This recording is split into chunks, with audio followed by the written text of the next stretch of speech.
Profit मिल रहा था तब तक तो सब आपके लिए पूरा परिवार अच्छा था, मगर आज के वक्त में जब कोई दिक्कत आ गई है तो आप लोगों को कोऑपरेट नहीं कर रहे। जिन्होंने तुरंत एक्शन लेते हुए एक कमेटी गठित की जिसमें 3 मेंबर्स हैं, एक उप तहसीलदार हैं, एक SHO हैं और एक ब्लॉक एजुकेशन ऑफिसर हैं। 2019 में जब चुनाव हुए विधानसभा के, उससे पहले इन्होंने अपने आप को देख लिया कि सरकार में इनके लोग शामिल हो चुके हैं, तो इन्होंने लोगों से धोखाधड़ी करनी शुरू कर दी। शुरुआत में आपने इनको पैसे देने शुरू किए तो क्यों देने शुरू किया? आपको भी तो कुछ लाभ हुआ होगा। पहले ये थी कि गम में नहीं, सुसाइड किया, आप बड़े गंभीर आरोप लगा रहे हैं। आप कैसे कह सकते हैं सुसाइड किया? मामले आए हैं ऐसे सामने, उनको बाद में दबा दिया गया।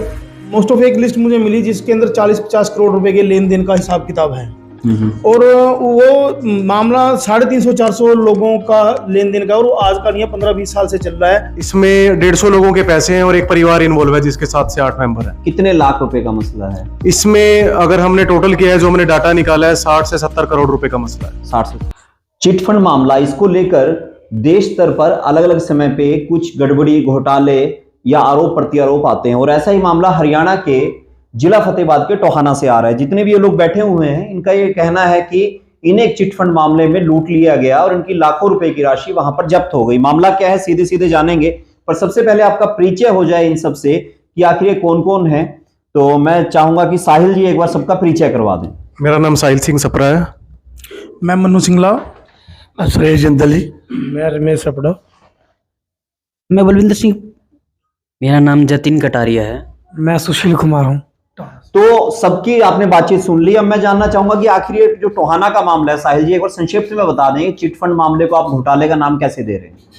जी, जो ये चिटफंड मामला है, डायरेक्ट ही मैं नाम लूंगा, एक पुनिया है, उसके परिवार से जुड़ा हुआ है, जिसने सभी लोगों का विश्वास जीता, एक विश्वास कमाया, उनसे बाइफरकेट कर। पुनिया तो एक वो हुआ ना, उनका नाम क्या है? उनका नाम करमबीर पुनिया है। हाँ, थोड़ा सा करमबीर पुनिया और उनके पूरे परिवार ने शहर के 100 से 150 लोगों का पहले विश्वास जीता गया, और उनकी जो बचत होती है 10,000, 5,000, 7,000 जो भी वो महीने के बचाते थे, उन्हें बाइफरकेट करके कमेटी का रूप देके, चिटफंड का रूप देके उनसे बाइफरकेट करके लिए गए। हर महीने कुछ ना कुछ अमाउंट लिया गया, जो उनका इकट्ठा करके 3 लाख, किसी का 5 लाख, किसी का 7 लाख, किसी का 8 लाख, जैसे जो बचत करता था।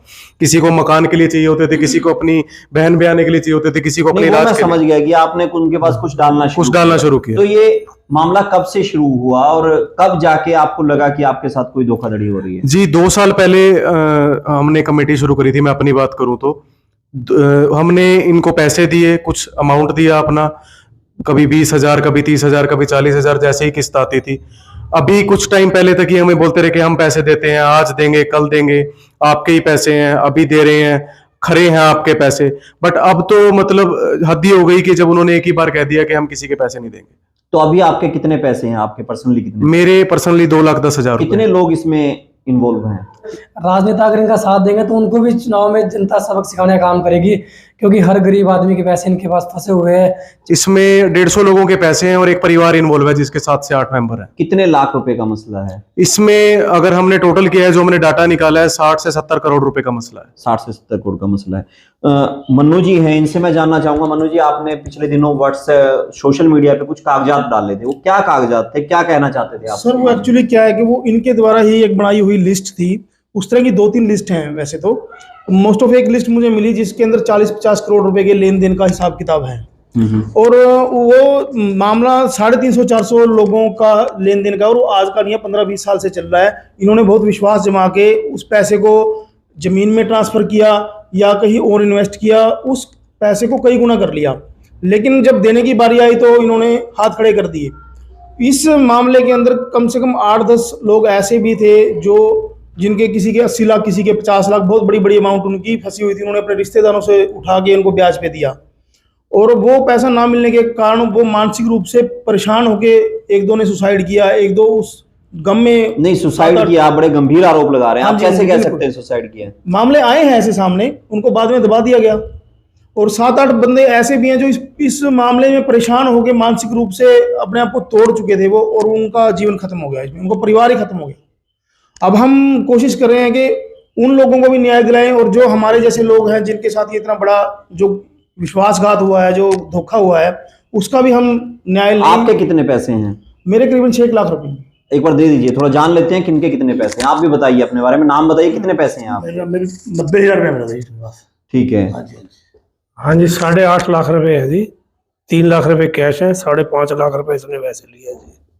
हाँ जी, नाम भी बता दीजिए आपका अपना। मेरा नाम बलविंदर सिंह है जी, पंजाब सैनिटरी मार्बल से फर्म से हैं।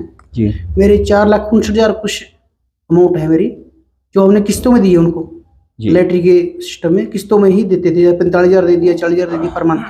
ये हमने इकट्ठे करे थे भी चलो लड़की को शादी करनी उसमें काम आ जाएंगे, लेकिन लास्ट में इन्होंने हाथ खड़ी कर दी, हम नहीं देंगे। बताएं आपके। जतिन कटारिया मेरा नाम है। जो अभी जो मेरा पेंडिंग अमाउंट है उनसे जो लेना है वो 3 लाख प्लस है जी, समथिंग। ठीक है। मेरा नाम सुशील कुमार है। नवल जी, मैं सबसे पहले आपका धन्यवाद करूंगा, जो टोहाना के लोगों के साथ इतनी बड़ी धोखाधड़ी हुई है ना, इस मामले को आप दिखा रहे हो।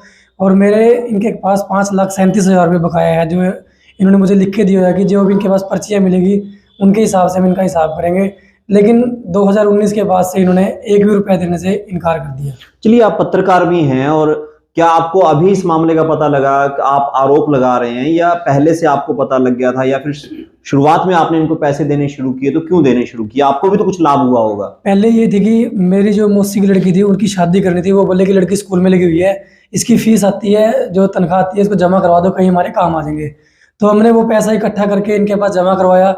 तो ये लोगों ने एंड 2019 में जब चुनाव हुए विधानसभा के, उससे पहले इन्होंने अपने आप को देख लिया कि सरकार में इनके लोग शामिल हो चुके हैं। तो इन्होंने लोगों से धोखाधड़ी करनी शुरू कर दी, किसी के पैसे देने मना कर दिए। 2 साल 1 साल बाद ऐसे एक महीना टपाते गए। जब लोगों ने थाने में दरखास्त देनी शुरू की तो पुलिस वालों ने भी इनके मामले को दबाना शुरू कर दिया। जब कुछ लोगों ने अपना शिकायत दी, थाने में कार्रवाई शुरू हुई कहीं ना कहीं से, फिर उन्होंने थाने में आके लिख के दिया कि हम इनके पैसे दे देंगे। एक बार थाने में लिख के दे दिया, उसके बाद फिर धमकियां देने लगे लोगों को, भी आप लोग थाने में शिकायत दे रहे हो, हमारा क्या बिगाड़ दोगे, हम पुलिस वालों को खरीद लेंगे। 2000 में पुलिस वाले बिक जाते हैं। तो हमने यही बात की कि पुलिस वाले ईमानदार है, इतने बिकने वाले नहीं है, हमें भरोसा है कि न्याय मिलेगा। लेकिन अभी भी जो हालात है ऐसे बने हुए हैं कि ये लोग। तो पुलिस स्टेशन में आप भी गए थे, आपने भी कोई एप्लीकेशन दी थी? थाने में हमने एप्लीकेशन दी 2017 में, जब से इनसे पैसे जमा करवा रहे थे। तो 2021 में हमने इनको एप्लीकेशन दी थी उसकी, भी हमारे पैसे बनते हैं और ये दे नहीं रहे। उस टाइम इसका लड़का जो नीटू पुनिया है वो आया, उसने लिख के दिया कि जितने भी सुशील के पैसे बनते हैं मैं दे के जाऊंगा 2 महीने के अंदर। तो लिखित में है आपके पास कुछ? हमारे पास वो लिखित में है। इन्होंने लिखा कि जितनी पर्ची पे पैसे बनते हैं वो देंगे, इनके 2 महीने में देंगे। आप दिखा सकते हैं वो? हाँ, वो हमारे पास है। उसको हम पर्ची को बकायदा मोबाइल में मेरे पास वो है, उसका स्क्रीनशॉट भी है, पूरी एप्लीकेशन भी है।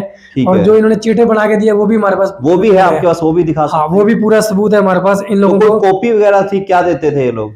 ये इन्होंने ना एक नवदुर्गा इंटरप्राइज के नाम से माता दुर्गा का नाम जो बदनाम किया गया, सबसे बड़ी बात है हिंदू धर्म के साथ जो धोखा किया गया, माता दुर्गा के नाम पे पैसे इकट्ठे किए गए, फिर उनके साथ विश्वासघात किया गया लोगों के साथ। अब टोहाना के लोग डरे हुए हैं कि अगर हम आगे आएंगे तो इनकम टैक्स वाले हमारे से जवाब लेंगे, ये हमारे से जवाब लेंगे। लेकिन मैं सच्चाई बताना चाहूँगा कि जिन लोगों ने धोखा किया है, पूरे परिवार ने शहर के साथ धोखा किया है, जब उनसे सरकार व प्रशासन कोई जवाब नहीं ले रहा तो आप लोग क्यों डर रहे हैं? आप लोग आगे आए और इस मुद्दे को उठाएं, पूरा भरोसा रखें कानून पे, कानून आपकी मदद करेगा और आपका इंसाफ मिलेगा। कानून अपना काम करेगा। एक बार दिखाइए। पिछले दिनों साहिल जी आपने इसको लेकर एक सोशल मीडिया पे भी डाला कि आप लोग इकट्ठे होकर कुछ करेंगे, प्रशासन से मिलेंगे। आप लोग मिले भी, तो क्या बना उसके बाद? जी, सबसे पहले हम एसडीएम साहब के पास गए तो उन्होंने हमें आश्वासन दिया कि हम इसमें कार्रवाई करेंगे। उसके बाद हम पंचायत मंत्री देवेंद्र बबली जी से मिले, जिन्होंने तुरंत एक्शन लेते हुए एक कमेटी गठित की, जिसमें 3 मेंबर्स हैं, एक उप तहसीलदार हैं, एक एसएचओ हैं और एक ब्लॉक एजुकेशन ऑफिसर हैं। तो इन तीनों को एक साझी कमेटी बना के इसके अगेंस्ट एक रिपोर्ट मांगी है उन्होंने। और आफ्टर कमेटी हम लोगों ने एक इनके खिलाफ रजिस्ट्रियों की फाइल निकाली, जो इनके नाम बेनामी प्रॉपर्टी हैं बहुत सारी, देख सकते हैं आप कितना बड़ा ढेर है यहाँ पे। तो ये सारी इन्होंने प्रॉपर्टियां लोगों के पैसों से, गरीबों के पैसों से खरीदी हैं। उसके अलावा अभी रिसेंटली हम लोगों ने एक प्लान किया है कि हम लोग एक शांतिप्रिय प्रदर्शन करेंगे पूरे सिटी में, जिसमें एक मोर्चा हम लोग निकालेंगे और एक नारेबाजी भी की जाएगी और मोर्चा भी निकाला जाएगा कि हमें इंसाफ चाहिए। नहीं, ये मोर्चा, ये नारेबाजी क्यों, जबकि उपमंडल अधिकारी जो प्रशासनिक अधिकारी हैं उन्होंने आपको इंश्योर कर दिया है, कमेटी भी बना दी है? जी, एश्योरेंस तो हमें 2 साल से लोग दे रहे हैं। कभी कोई आ जाता है कि हम कर देंगे, हम दे देंगे, आपका सोल्यूशन निकाल देंगे। कभी कोई ग्राम पंचायत से सरपंच आ जाता है, सब बिक जाते हैं आके। ये कमेटी पे हमें लास्ट में, क्योंकि एसडीएम साहब ने ये कमेटी गठित की है, तो हमें थोड़ा ट्रस्ट है।